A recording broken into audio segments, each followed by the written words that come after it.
नमस्कार आई रेसिपीमध्ये तुमचं सगळ्यांचं खूप खूप स्वागत आहे। तरी चला मस्तपैकी आपण कैरीची चटणी बनवणार आहे। तर वेगवेगळ्या पद्धतीने आपण चटणी बनवत राहणार आहे।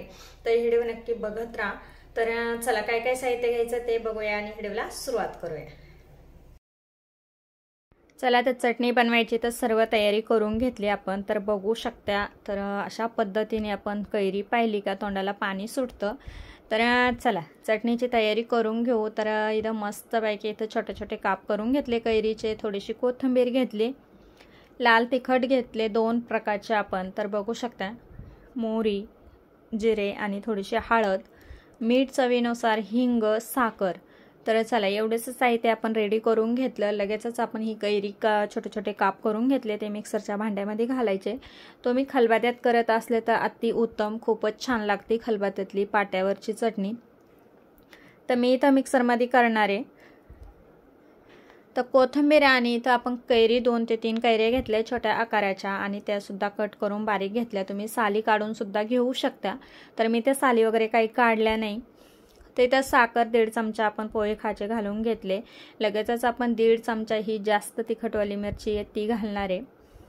आणि जेणेकरून दुसरी आपण 1 चमचा घालणार आहे ती कलरवाली आहे, बेडगी मिरची आहे, ती कमी तिखट राहते, त्याने कलर छान येतो। तर हे बाकीचे साहित्य आपण फोडणीसाठी वापरणार आहे। चवीपुरतं मीठ टाकून घ्यायचं। चला तर चवीपुरतं मीठ सुद्धा टाकून झालं। लगेचच न पाणी घालता याला छान मिक्सर चालू बंद करीत आपण वाटण करून घेणार आहे।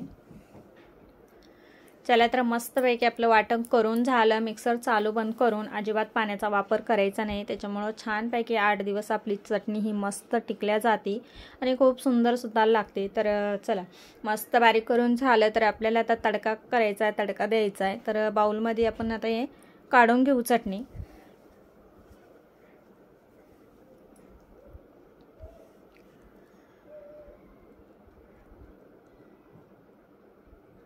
चला तर सर्व चटणी आपण बाउलमध्ये काढून घेऊ आणि तेल सुद्धा गरम करायला ठेवलंय। तर लगेचच मस्तपैकी आपण आता इथं तडका देणार आहे। तेल सुद्धा गरम करून घेतलं पॅन पात्रामध्ये आणि मस्तपैकी इथं आता अर्धा चमचा आपण जिरे मोहरी घालून घ्यायचं। जास्त तेल घेतलं नाही, 1 पळी तेल घेतलं मी। जिरे मोहरी मस्त तडतडले का लगेचच आपण इथं हिंग घालून घेणार आहे। तर हिंग थोडासा अर्धा चमचा, छोटा अर्धा चमचा घालून घ्यायचा, म्हणजे 2 चिमटी घातल्या तरी चालतंय। थोडीशी हळद घालून घेतली। तर गरम गरम आपण चटणीवर ही तडका देणार नाही, थोडीशी कोमट करायची। तर टाकताना तुम्हाला अंदाज येत असेल कितपत गरम आहे अशा पद्धतीने। तर मस्तपैकी सुगंध सुटलाय, खूप छान लागते अशा पद्धतीची चटणी। तर चला मिक्स करून घेऊ छानपैकी। सर्व साहित्य आपण फोडणी घातली तर सर्व चटणीमध्ये मिक्स करून घ्यायचं। तुम्ही बरणीमध्ये भरून ठेवू शकता, एखाद्या डब्यामध्ये फ्रीजमध्ये ठेवली तरी 8 दिवस टिकू शकते। तर बघू शकता अशा पद्धतीची आपली कैरीची चटणी रेडी झाली आणि भरपूर मार्केटमध्ये कैऱ्या येत्या, नवीन नवीन वेगवेगळ्या पद्धतीच्या मी चटण्या दाखवणार आहे। तर व्हिडिओ नक्की बघत जा।